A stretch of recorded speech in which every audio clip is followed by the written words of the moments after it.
अस्सलामुअलैकुम, आप देख रहे हैं समा। मैं हूँ फवाज़ ज़ैदी और मैं हूँ सबा शेख। बुलेटिन में कहेंगे खुशामदीद। सबसे पहले बात करते हैं मलीर कराची में कशीदगी से भरपूर ज़िमनी इलेक्शन के मार्के की। PS 88 में पीपल्स पार्टी और PTI के कारकुनों में झगड़ा होता रहा। दोनों ने एक दूसरे पर धांधली के इल्जामात लगाए। तहरीक इंसाफ के रहनुमा हलीम आदिल शेख को पुलिस ने 2 पुराने मुकदमात में गिरफ्तार कर लिया। मुश्तइल कारकुनान ने SSP ऑफिस के बाहर हंगामा आराई भी की। कराची के हल्का PS 88 में ज़िमनी इंतखाब, PTI और पीपल्स पार्टी आमने सामने। मुख्तलिफ पोलिंग स्टेशंस पर हंगामा आराई, तल्ख कलामी और कशीदगी। कारकुनान गुत्थम गुत्था हुए, हवाई फायरिंग की गई, लाते और घूंसे भी चले। सिंध असेंबली में अपोजिशन लीडर हलीम आदिल शेख ने इल्जाम लगाया कि पीपल्स पार्टी वालों ने उनकी गाड़ी पर फायरिंग की। पीपल्स पार्टी के बदमाशों ने फायरिंग कराई है और पुलिस की मौजूदगी में। पुलिस की मैंने जो सुबह को कहा था, हम गुलाम हुसैन जोखियो गोट के पोलिंग स्टेशन पे आए हैं और यहाँ फायरिंग की गई है, हमला किया गया है। PP उम्मीदवार यूसुफ बलोच ने हलीम आदिल शेख पर असलहे की नुमाइश का इल्जाम लगा दिया। PTI का रेला जो घूम रहा है असला बरदार लोगों के साथ, पुलिस प्रोटोकॉल में हमारे लोगों को हैरेस किया जा रहा है, हमारे वोटर्स को हैरेस किया जा रहा है। हम लोग इसके खिलाफ भरपूर एहतजाज भी करेंगे और इंशाल्लाह पिटीशन भी दाखिल करेंगे। मुतादिद शिकायत मिलने के बाद इलेक्शन कमीशन ने हलीम आदिल शेख को हल्के से बाहर निकालने की हिदायत की। पुलिस ने हलीम आदिल शेख को हिसार में लिया तो PTI कारकुन रुकावट बन गए। हलीम आदिल को हल्के से बाहर ले जाने के लिए SSP मलीर को आना पड़ा। बास पोलिंग स्टेशंस पर इंतखाबी ज़ाब्तों की खिलाफ वर्जी के बाइस पोलिंग का अमल आर्जी तौर पर रोका भी गया। और अपडेट यह है कि हलीम आदिल शेख को बख्तरबंद गाड़ी में गडाब थाने मुंतकिल कर दिया गया है। तहरीक इंसाफ के रहनुमा फ्रंट सीट पर विक्ट्री का निशान बनाते हुए रवाना हुए। मजीद तफसीलात जानते हैं जमजम सईद से। जी जमजम, अपडेट कीजिए। गडाब थाने मुंतकिल किया गया उनको? जी बिल्कुल, हलीम आदिल शेख को जो है अब से कुछ देर कबल गडाब थाने मुंतकिल कर दिया गया है। बख्तरबंद SSP मलीर इरफान बहादुर जो है वो ड्राइव कर रहे थे, जबकि हलीम आदिल शेख जो है वो फ्रंट सीट पर विक्ट्री का निशान बनाते हुए जो है वो रवाना हुए हैं। बख्तरबंद गाड़ी को जो है वो सख्त सिक्योरिटी में रवाना किया गया है। जी ठीक है, जमजम सईद अपडेट कर रही हैं, आपका शुक्रिया।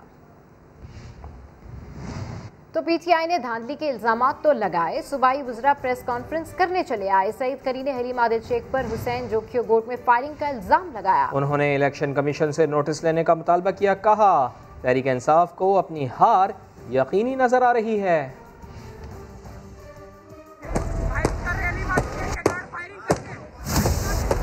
हुसैन जोखियो गोट में जो पोलिंग स्टेशन है वहाँ पर पूरा जत्थे का जत्था ये PTI का हलीम आदिल शेख की क़यादत में गया, हमारे लोगों से उलझे और फिर वहाँ फायरिंग की, जिसमें कुछ लोग जख्मी भी हुए हैं।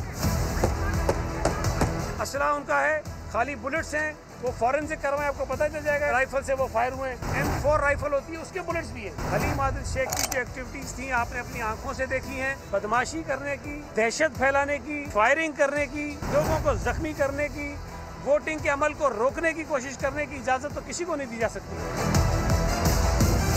PTI को ये यकीन है कि वो ये इलेक्शन बहुत बुरी तरह से हार रहे हैं। हमारे पार्टी के अहदेदारों ने दरख्वास्त दी है कि इस पर FIR करवाई जाए। इलेक्शन कमीशन से मुतालबा कर रहे हैं वो इस दहशत गर्दी के खिलाफ खुद भी फरीक बने, पुलिस पे दरख्वास्त दें, FIR कटवाएं। अब अगर इलेक्शन कमीशन नहीं करेगा तो जाहिर है कि हम फिर जो भी फोरम हमारे पास मौजूद होगा वहाँ पर आवाज़ उठाएंगे। तो जनाब, सिंध असम्बली की 2 और बलूचिस्तान असम्बली की 1 सीट पर ज़िमनी इलेक्शन में पोलिंग के बाद वोटों की गिनती जारी है। कराची में PS 88 से हमारे साथ मौजूद हैं समग्र नुमाइंदे खुर्शीद आलम, सांगड़ से हमारा साथ देंगे इम्तियाज़ अली और पशीन से हमारे साथ मौजूद हैं मुजीबुल्लाह। सबसे पहले खुर्शीद आलम की जानिब चलते हैं और उनसे अपडेट लेते हैं। खुर्शीद आलम साहब, बताइएगा PS 88 में इस वक्त क्या सूरत हाल है? कौन सी जमात आगे है, कौन सी जमात पीछे है? गैर सरकारी और गैर हतमी नताइज क्या बताते हैं? जो गिनती शुरू हुई है 5:02 पर, उसके एतबार से जो गिनती का सही है। सादी टाउन में मैं जहां पर मौजूद हूं, पोलिंग स्टेशन नंबर 57 में, यहां के आसपास जितने भी पोलिंग कैंप्स थे वहां पर सियासी कारकुन अपना अपना खून गरमाते रहे, बेहतरीन अंदाज में नारेबाजी करते रहे। MKM के कारकुन हों या PTI के या पीपल्स पार्टी के या TLP के, सब ने ही लहू गरमाया है।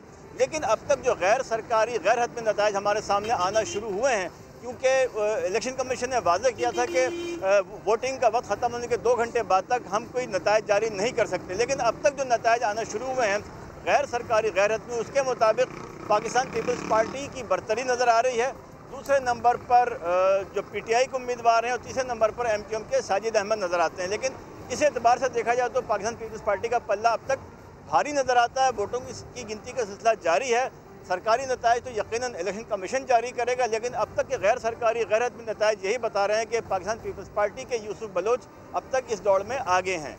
ठीक है खुर्शीद आलम, आप हमारे साथ लाइन पर रहिए। सांगड़ की सूरत हाल जानते हैं। PS 43 सांगड़ जी, इम्तियाज बताइए वहाँ से कौन सी पार्टी के जो कैंडिडेट हैं वो आगे हैं इस वक्त?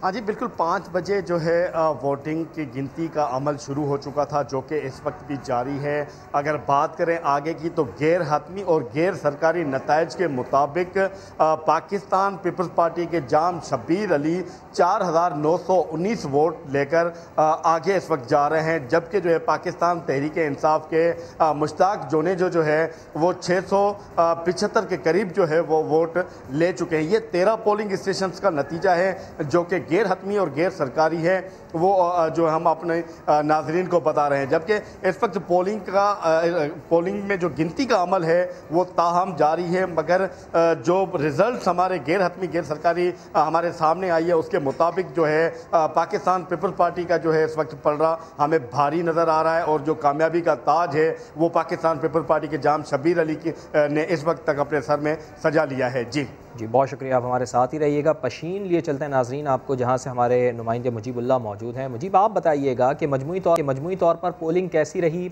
और यहाँ पर टर्न आउट कैसा रहा? आवाम निकले आज वोट डालने के लिए, और इस वक्त किसका पलड़ा भारी नज़र आ रहा है आपको?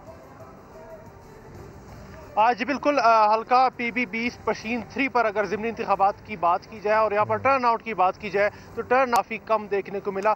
सिर्फ तकरीबन 30% के करीब बताया जा रहा है कि टर्न आउट यहाँ पर इस हल्के में देखा गया, जिसमें ख़वातीन की जो तादाद है वो सबसे ज़्यादा बताई जा रही है।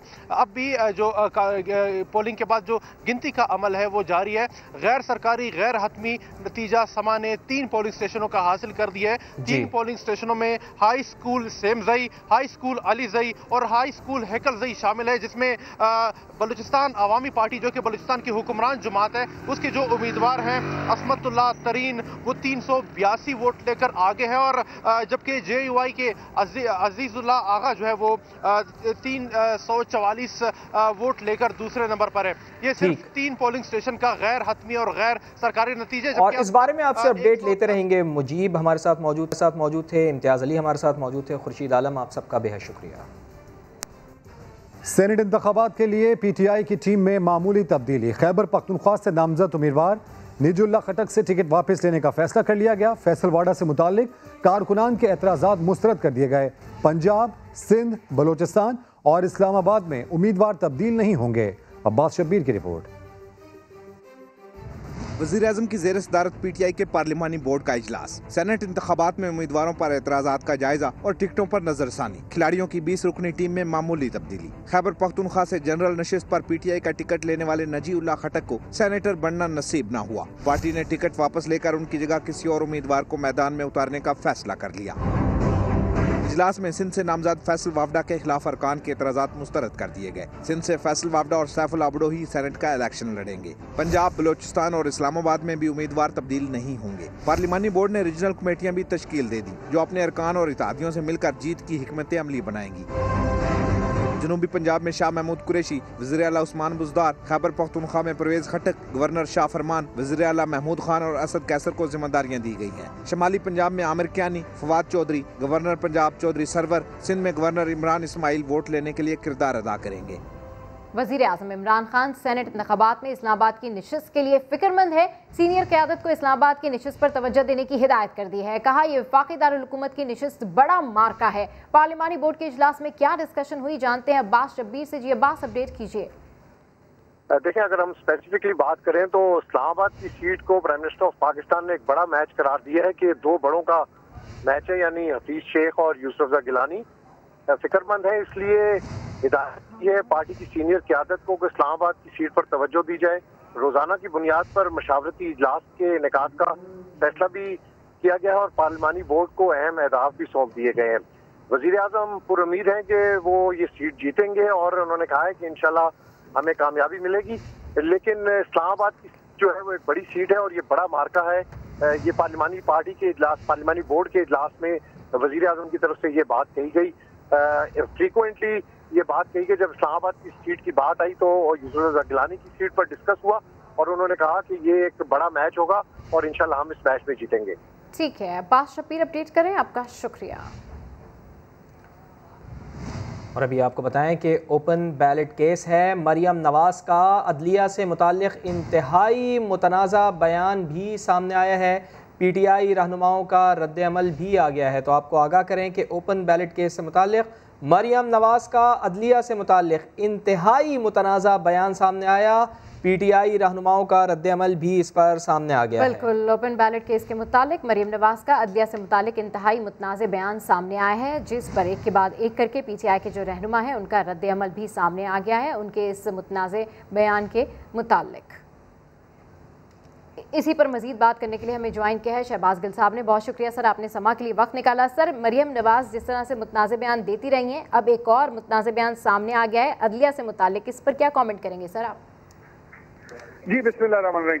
देखिए, मरियम सफदर क्योंकि सियासी तौर पर बिल्कुल नाबल्द हैं, उनकी कोई ट्रेनिंग नहीं, उन्होंने जिंदगी में कभी एक घंटा भी कहीं पे काम नहीं किया। वो अपने वालिद की वजह से फौरी तौर पर पार्टी के एक बड़े ओहदे पर जबरदस्ती विराजमान हो अपने चचा को हटाकर। तो जब आपके जहन की प्रॉपर तख्लीक ना हो, आपकी ट्रेनिंग ना हो और आपको फौरी तौर पर इतनी अहम जिम्मेदारी दे दी जाए, तो फिर इस तरह की गलतियां, इस तरह की मैं कहूँगा स्टुपिडिटीज इंसान से होती हैं। मरियम सफदर वही चीज दिखा रही हैं जो हमें पता है, जो जो जो साइंस बताती है, जो तारीख बताती है, जो फैक्ट्स बताते हैं पूरी जिंदगी में, कि जो भी शख्स ऐसे आता है वो जो मेरिट पर नहीं आता वो फिर ऐसी ही हरकतें करता है। तो मरियम सफदर क्योंकि बचपन से मेरिट की नफी हैं, मरियम सफदर और मेरिट का दूर दूर से कोई लेना देना नहीं है। वो मेडिकल कॉलेज में इनका दाखिला हो या भले वो सियासत में इनकी एंट्री हो। तो कहने की बात आपको ये है कि जो आज इन्होंने मुल्क की आला तरीन अदालत को डिक्टेट करने की कोशिश की है, ये मेरे नजदीक, मेरी नाकस राय में, ये तौहीन अदालत के ज़मरे में आती है।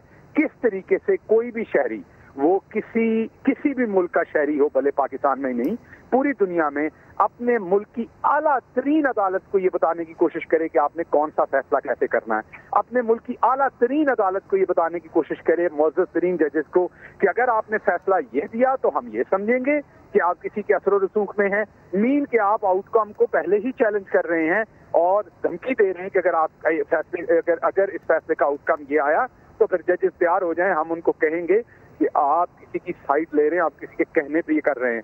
तो अगर आप एक मिनट के लिए सोचेंगे, अगर सारे लोग ये करें तो फिर अदालतें फैसले कैसे दें?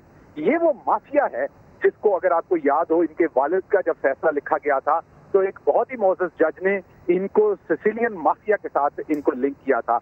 मरियम सफदर उसी सिसिलियन माफिया की बाकियात हैं, उसी सिसिलियन माफिया की गोद में पनपी हैं, उसी सिसिलियन माफिया की गोद में इनकी सोच बनी है कि ये मुल्क की आला तरीन अदालत को डिक्टेट करने की कोशिश कर रही हैं। मोहतरमा ने बहुत पैगाम रसानी की कि इनको किसी तरीके से NRO दे दिया जाए, इनको जाने दिया जाए। इनकी ये जो छोटी सी सर्जरी है जिसके लिए बाहर जाना चाहती हैं, ये बहुत देर से ECL से नाम अपना रिलैक्स करवाना चाहती हैं। ALG भी भेजे गए, रिक्वेस्ट भी की गई, अश्योरिटी भी दी गई, लेकिन इनको बड़ा क्लियर बता दिया गया कि आपको NRO नहीं मिलेगा, आप तहरीक चलाएं, पाकिस्तान में रह के ही चलाएं, आपको एहतसाब अपना करवाना पड़ेगा।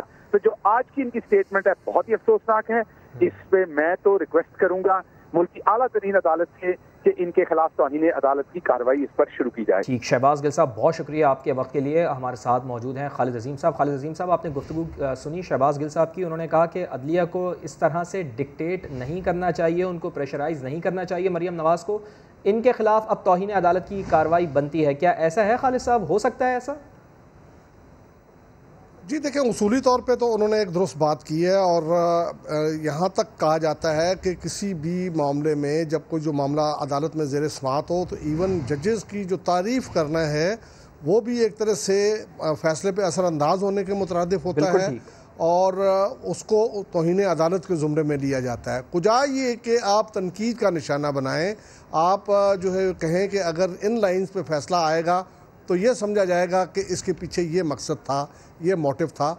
ये एक तरह से अदलिया को ब्लेम करने वाली बात है। फिर उसके साथ साथ ये बात वहाँ पे इस चीज़ को कहा जाए कि ये चीज़ आइन में मौजूद है। जज साहबान जो हैं वो आइन को भी समझते हैं, कानून को भी समझते हैं, और यकीनी तौर पे इन्हीं मौजूआत पे उनकी बहस भी हो रही है। दूसरी बात यह है कि मरियम नवाज़ साहिबा को ये इत्मीनान होना चाहिए था कि उनकी जमात जो है इस वक्त इस केस में एक फरीक बन चुकी है, और उनके वकील जो हैं उन्होंने वहाँ पे अपने दलाइल देने हैं।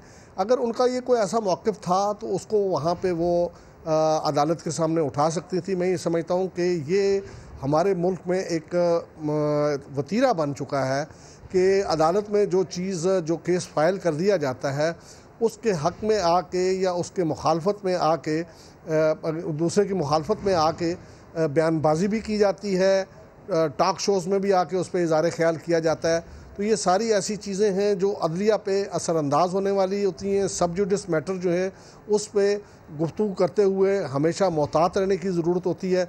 और इस बयान को मैं तो कम अज़ कम जो थोड़ी बहुत मेरी लॉ की अंडरस्टैंडिंग है उसके तहत मैं ये कहूँगा कि ये इंतहाई गैर मोहतात बयान है, और इस पे अदलिया अगर चाहे, अगर उनके नोटिस में कोई ये लाता है, क्योंकि वो आम तौर पे जो मीडिया पे चलने वाली चीज़ें हैं उन पे शायद अदलिया कोई ऐसी चीज़ ना करे। मुझे ख़दशा ये है कि अगर कल किसी ने ये मामला अदालत में उठा दिया, कल भी समाअत है, तो फिर बहुत मुमकिन है कि अदालत के लिए गुरेज करना या इस पर जो है वो तहम्मुल का रवैया इख्तियार करना शायद मुमकिन ना रहे, क्योंकि अदालत को पहले से प्रीएम्प्ट करना कि अगर आपका ये फ़ैसला होगा तो इसका मतलब ये समझा जाएगा, और ये समझा जाएगा कि आप किसी मकसद के तहत ये कर रहे हैं या किसी शख्सियत के लिए ऐसा कर रहे हैं। ये यकीनी तौर पे तौहीन अदालत के ज़ुमरे में आता है, और इसको इससे अवॉइड करने की ज़रूरत थी। लेकिन मैं ही समझता हूँ कि बावजूद मरियम नवाज़ साहिबा जो हैं वो एहतियात का दामन नहीं थाम सकी, और उनकी जानिब से ये जो बयान आया है गालिबन उन्होंने जो उनके दाएँ बाएँ कानून की समझ रखने वाले लोग हैं उनमें से भी किसी से मशवरा किए बगैर ये बयान दिया है, जो उनके लिए मुश्किलात का बाइस बन सकता है। बहुत शुक्रिया आपका खालिद अजीम साहब। और सुप्रीम कोर्ट में समाअत के दौरान इलेक्शन कमीशन ने सेनेट इंतखाबात में काबिल शनाख्त बैलेट पेपर्स का इस्तेमाल गैर कानूनी करार दे दिया। चीफ जस्टिस ने रिमार्क दिए कि इलेक्शन कमीशन इंतखाबी अमल से करप्शन खत्म ही नहीं करना चाहता। इस्लामाबाद से जुल्करनैन इकबाल की रिपोर्ट। ओपन बैलेट से मुतल्लिक सदारती रेफरेंस पर समाअत दिलचस्प मरहले में दाखिल। चीफ इलेक्शन कमिश्नर ने काबिल शनाख्त बैलेट पेपर्स की मुखालिफत कर दी। मौक़िफ़ अपनाया कि सेनेट इंतखाबात काबिल शनाख्त बैलेट पेपर से कराना है तो आइन में तरमीम करना होगी। जस्टिस एजाजुल एहसन ने कहा, कानून के मुताबिक वोट डालने का अमल खुफिया होना लाजमी है। कास्ट होने के बाद वोट खुफिया नहीं रखा जा सकता। चीफ जस्टिस गुलजार अहमद ने पूछा, इंतखाबात से करप्शन खत्म करने के लिए क्या इकदाम किए। सिकंदर सुल्तान राजा ने बताया, वोटों की खरीदारी की वीडियो का नोटिस लेकर इजलास बुला लिया है। चीफ जस्टिस ने कहा, 2018 की वीडियो आपको अब मिली, ये काम तो इलेक्शन से पहले करना चाहिए था। जस्टिस एजाजुल एहसन बोले, जाने ना जाने गुल ही ना जाने, बाग तो सारा जाने है। मुंसिफ आला ने इलेक्शन कमीशन की रिपोर्ट गैर तसल्ली बख्श करार दे दी और कहा, इलेक्शन कमीशन को सब मालूम है कि इंतखाबात कैसे होते हैं, लेकिन शायद आप इंतखाबी अमल से करप्शन खत्म नहीं करना चाहते। कमीशन को आज़ादाना फैसला करते हुए अपना मौक़िफ़ देना होगा। मजीद समाअत बुध को होगी। जुल्करनैन इकबाल, समा, इस्लामाबाद। नवाज शरीफ का नाम ECL में शामिल है, उनका पासपोर्ट रिन्यू नहीं होगा। वज़ीर दाखिला शेख रशीद ने दो टोक बता दिया। बोले, अगर लीगी कायद पाकिस्तान आना चाहते हैं तो उन्हें इजाज़तनामा जारी किया जा सकता है। शेख रशीद ने PTM को लॉन्ग मार्च रमज़ान मुबारक के बाद करने की तजवीज़ भी दे दी है।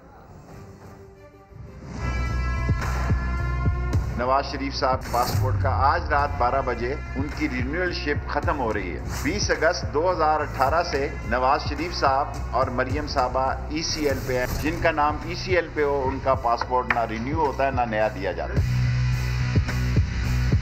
नवाज शरीफ को पाकिस्तान आने से नहीं रोका जा रहा। अगर नवाज शरीफ साहब मुल्क में आना चाहें वापस, वहाँ एम्बेसी को अप्लाई करेंगे। एक सर्टिफिकेट जिसे ETD कहते हैं वो जारी किया जा सकता है 3 मार्च के बाद। थोड़े दिनों बाद रमज़ान आ रहा है। सो PDM को कहूँगा, जहाँ आपने इतने फैसले बदले हैं, आप इस फैसले को भी रमज़ान के बाद ले जाएं। आपके लिए कोई इस्लामाबाद में रुकावट नहीं होगी। तावक्ते आपने कानून को हाथ में न दिया। जो लोग ये कह रहे हैं कोई सरप्राइज हो जाएगा, कोई सरप्राइज नहीं होगा। इमरान खान सेनेट इलेक्शन जीतेगा। जाएगा। तो आसफ जरदारी वोटों की खरीदारी के में उन्होंने PhD की हुई है, लेकिन उनको मायूसी होगी। वो लोग जो असम्बलियों पे लानत भेजते थे, जिसमें मौलाना फजलुर रहमान साहब भी शामिल हैं, आज वो असम्बलियों से वोट मांग रहे हैं। ये जमहूरियत की इज्जत है।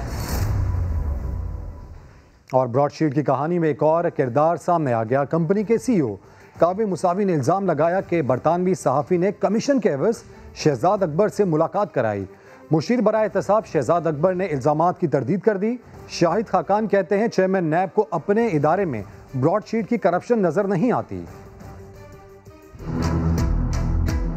सहाफ़ी डेविड रोज के जरिए कावे मुसावी से मुलाकात जरूर हुई, लेकिन कमीशन का नहीं मालूम। मुशीर एहतसाब शहजाद अकबर ने ब्रॉडशीट के CEO के इल्ज़ामात को यकसर मुस्तरद कर दिया, लेकिन मुस्लिम लीग नून शहजाद अकबर की वजाहत मानने को तैयार नहीं। तर्जुमान मरियम औरंगजेब कहती हैं अभी तो और शोर होगा। ये है वो तस्वीर, ये है वो गठजोड़ जिससे ब्रॉडशीट का कमीशन मांगा गया। डेविड रोज को इस्तेमाल करके हुकूमत पाकिस्तान की लायबिलिटी निगोशिएट की गई। शाहिद खाकान अब्बासी ने भी हुकूमत से मामले का हिसाब मांग लिया। ब्रॉडशीट के मामले में हिसाब तो देना इमरान खान क्यों मुलाकातें कर रहा था। उस आदमी चेयरमैन नैब सोए हुए, उसको अपने इदारे की ब्रॉडशीट में करप्शन नजर नहीं आई। शाहिद खाकान अब्बासी का कहना है इंसाफ और एहतिसाब का ये दोहरा निज़ाम नहीं चल सकता। मरियम नवाज लंदन जाना चाहती हैं, इसलिए बैकडोर राब्ते किए गए। वफाकी वजीर फवाद चौधरी ने दावा कर दिया। कहते हैं वजीर आज़म इमरान खान ने मरियम नवाज की दरख्वास्त को मुस्तरद कर दिया है। ट्विटर पर लिखा, मरियम नवाज तहरीक का शौक़ पूरा करें, लेकिन इसके लिए आपको पाकिस्तान में ही रहना होगा। तो फवाद चौधरी का ट्वीट सामने आया है, कह रहे हैं कि मरियम नवाज लंदन जाना चाहती हैं, इसलिए बैकडोर राब्ते किए हैं। वफाकी वजीर फवाद चौधरी ने दावा कर दिया है।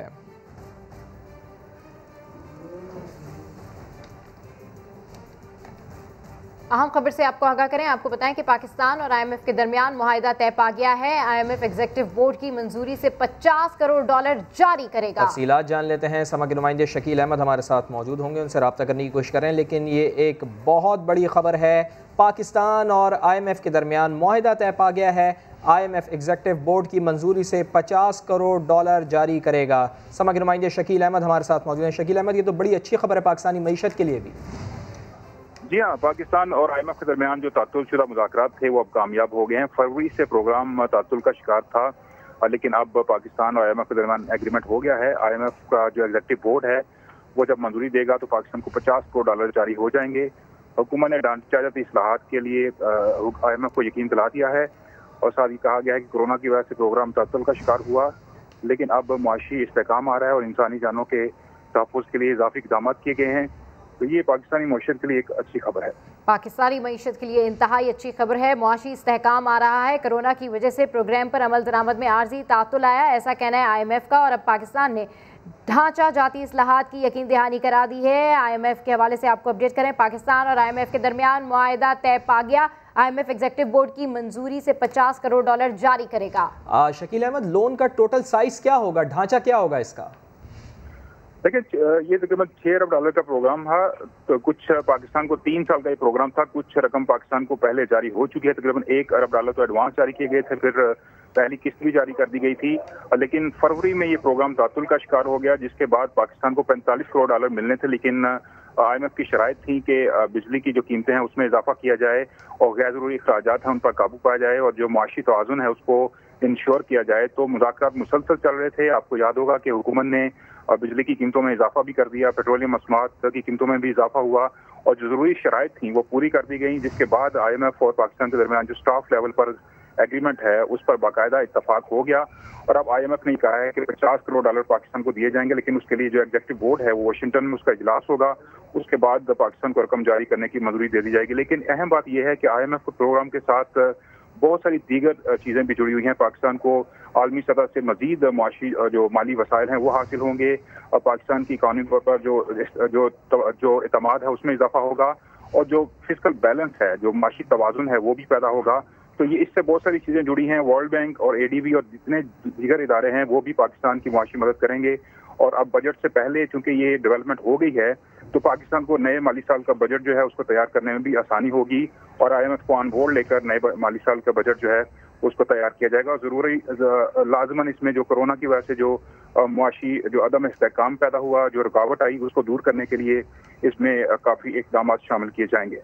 जी ठीक है, बिल्कुल आप हमारे साथ मौजूद रहिए। शकील अहमद, पाकिस्तान और IMF के दरमियान मुआहिदा तय पा गया है। IMF एग्जीक्यूटिव बोर्ड की मंजूरी से $50 करोड़ देगा। इस हवाले से इंतहाई अच्छी खबर ये सामने आई है, मुआशी इस्तेहकाम आ रहा है। मजीद इस पर बात करने के लिए हमें ज्वाइन किया है हफीज़ पाशा साहब ने। बहुत शुक्रिया सर, आपने समा के लिए वक्त निकाला। सर, इंतहाई अच्छी खबर है, पाकिस्तान और IMF के दरमियान मुआहिदा तय पा गया है। कितनी खुशाइंद खबर है, कितना ज़्यादा मुआशी इस्तेहकाम मजीद आएगा? ये खबर अभी आई है, लिहाजा इसके डिटेल्स हमें देखने पड़ेंगे, मगर ये तो मैं समझता हूँ कि बहुत अच्छी बात है कि हेलो जी जी सर जी के बात हो गई है और एग्रीमेंट पहुंच गया। सेकंड रिव्यू जो था वो कंप्लीट हुआ, उसकी वजह से तकरीबन $500 मिलियन मिलेंगे। मगर हमें ये देखना है कि आने वाले बजट के लिए हुकूमत ने क्या टारगेट्स एक्सेप्ट किए हैं। असल चीज यही है, इसलिए कि अब बजट का प्रोसेस शुरू हो चुका होगा और हमें ये देखना है कि बजट में क्या चीजें हमने कमिट किए हैं। तो इस वक्त ये कहना कि क्या होने वाला है जरा मुश्किल है। ठीक है सर, जिस तरीके से आप कह रहे हैं कि इस वक्त ये कहना कि क्या होने वाला है ज़रा मुश्किल है, लेकिन सर ओवरऑल ये जो खबर आई है इसके इम्पैक्ट के हवाले से बताइए कि अब इस पे फिस्कल बैलेंस होगा, मजीद मुआशी इस्तेहकाम आएगा, आलमी सतह पर भी मजीद मुआशी वसाइल जो हैं वो बढ़ जाएंगे। जी सर। देखिए, इससे यकीनन मार्केट में तो बहुत अच्छा रिस्पांस आएगा, इसलिए पाकिस्तान को इस साल तकरीबन $14 अरब हमें पैसे वापस करने अपने कर्जों के, और ये बहुत बड़ा अमाउंट है। और अगर IMF के साथ अग्रीमेंट नहीं होता तो कुछ मुश्किलात पैदा होते इस बड़े अमाउंट को मोबिलाइज करने में, बोरोइंग वगैरह के थ्रू।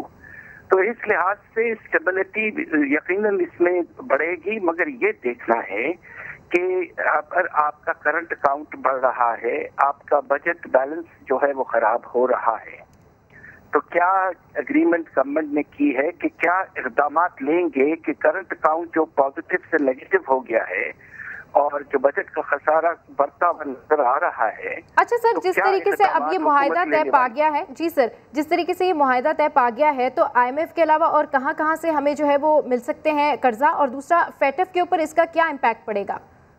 देखिए, सबसे बड़ी बात यह है कि आप इस तरह देखिए कि जो हमारे जो मल्टीलैटरल डोनर्स हैं, यानी कि world bank, Asian development bank, ये बहुत इनकी सपोर्ट में इजाफा हो सकता है और इनके खर्चे बड़े कंसेशनल होते हैं, जो कि बहुत अच्छी बात है। सवाल ये पैदा होता है कि क्या IMF ने ये कंडीशन रखा है कि जो चाइनीज लोन हमारे हैं वो ऑटोमेटिकली रोल ओवर कर दिए जाएंगे या नहीं। और दूसरी तरफ अब सवाल ये पैदा होता है कि आने वाले दिनों में अब देखिए, अगर अफरात ज़र में फिर से इजाफा होना शुरू हो जाता है तो क्या हमें अपने सरे सूद में कुछ इजाफा करना पड़ेगा? अल्लाह करे कि ऐसा ना हो, मगर हमें ये देखना पड़ेगा कि हुकूमत ने अपने एग्रीमेंट में किया है, उसने किया है। जी ठीक है, बहुत शुक्रिया हफीज़ पाशा साहब, और हमारे नुमाइंदे हमें अपडेट कर रहे थे, शुक्रिया। पहले इस्लामाबाद में सरकारी मुलाजमीन पर आंसू गैस की शेलिंग का हवाला देते हुए अब PDM को पैगाम दिया। अब वज़ीर दाखिला शेख रशीद ने अपने बयान पर माफ़ी मांग ली है। आए उनके पहले और अब के बयानात आपको दिखाते हैं। चलाना भी टेस्ट करना चाहिए टीयर गैस को, कि बड़े अरसे की बेकार पड़ी हुई थी, सो उसकी थोड़ी सी टेस्टिंग की है, ज़्यादा नहीं की है, और ज़्यादा महफूज है हमारे पास अभी। पिछली दफ़ा एक बयान मैंने अज़रा मजाक ही किया था और मुझे नहीं करना चाहिए था, माजरत खां। खबरें और भी हैं, लेकिन शामिल करेंगे इस ब्रेक के बाद। हमारे साथ रहिए। अफसोसनाक खबर देंगे लाड़काना से, जहां एयरपोर्ट रोड पर ट्रैफिक हादसे में 4 अफराद जान से गए हैं। मरने वालों में 2 बहनें और बाप बेटा शामिल हैं। इसकी मजीद तफसीलात हासिल करते हैं समा के नुमाइंदे नवीद लारक से। जी अपडेट कीजिए नवीद, इंतहाई अफसोसनाक हादसा हुआ है। जी बिल्कुल, ये लाड़काना के करीब मोहनजोदड़ो एयरपोर्ट पर कार और मोटरसाइकिल में खौफनाक तसादुम हुआ है, और इस खौफनाक हादसे के नतीजे में एक बच्चे और 2 ख्वातीन समेत 4 अफराद जो है वो मौका पर जांबाग हो गए, जबकि 2 ख्वातीन समेत 4 अफराद जो है वो जख्मी भी हुए। जांबाग होने वालों में 2 बहनें और बाप जो है वो मासूम बेटे समेत जो है वो शामिल है। लाशों और जख्मियों को जो है वो चाणक्य अस्पताल के शोबा हादसा जो है वो मुंतकिल कर दिया गया है। दो बहनें जो थी वो लाड़काना के लोअर कॉलोनी की मगनो जो बरादरी से ताल्लुक था उनका, जबकि जो बाप बेटा जाबाग हुए हैं वो लाड़काना के करीब गाँव जो है वो वीर के जो है रिहायशी जो है बताए जा रहे हैं। जी ठीक है, नवीद लाड़क अपडेट करें, आपका शुक्रिया।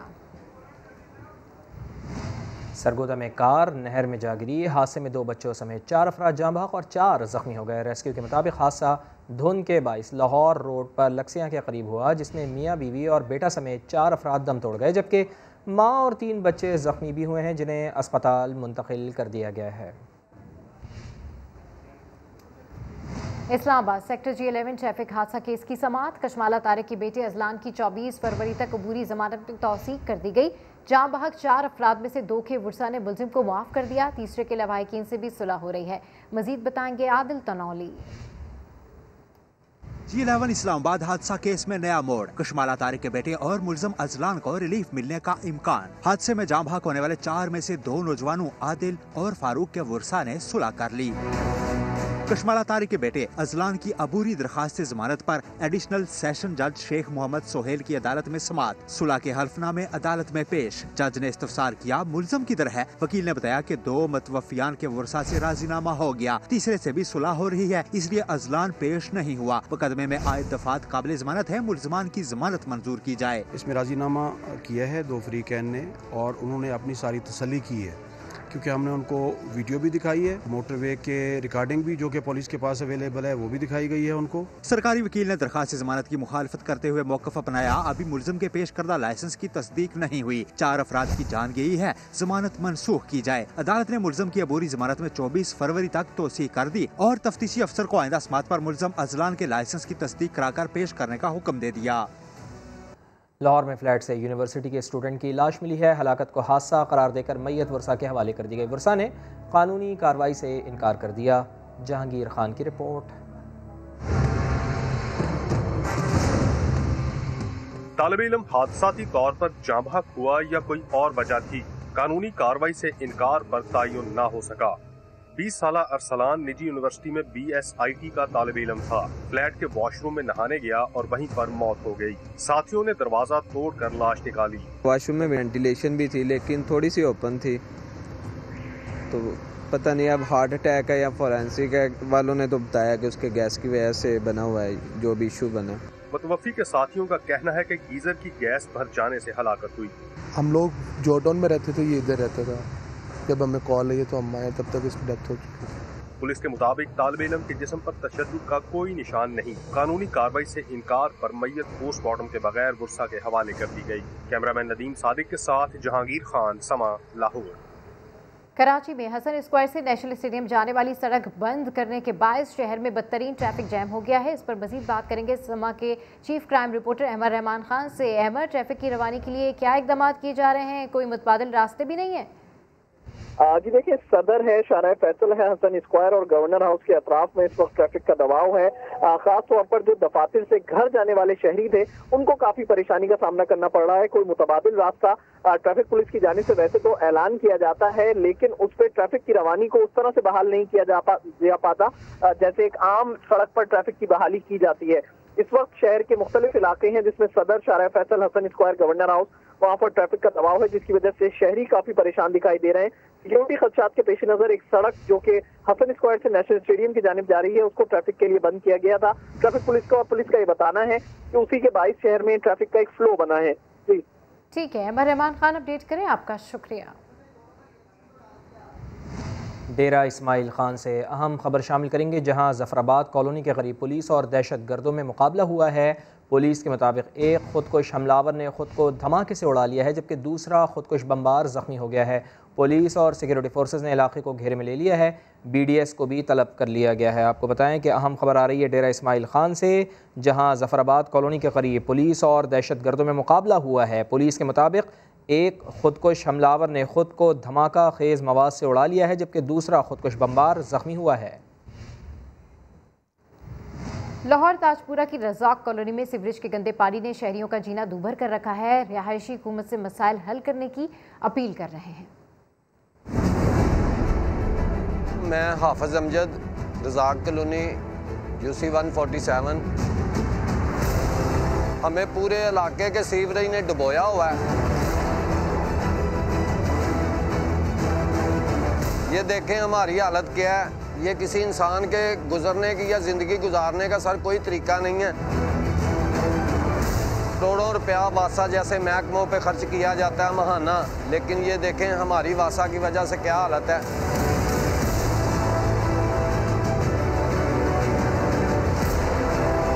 हमारे साथ जानवरों से बदतर सलूक किया जा रहा है। हमारे बुजुर्गों की इधर जिंदगियां जीरन हो चुकी हैं। पीने वाला इधर पानी आता नहीं है और ये गटरों का पानी हमारे घरों से सर जाता नहीं है।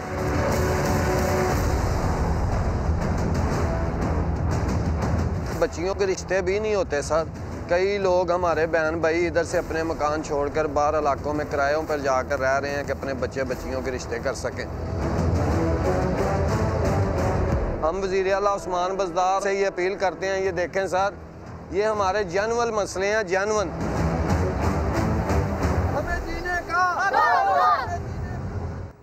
बुलेटिन से फिलहाल इतना ही। एक ब्रेक के बाद आप देख सकेंगे प्रोग्राम 7 से 8। देखते रहिए समा।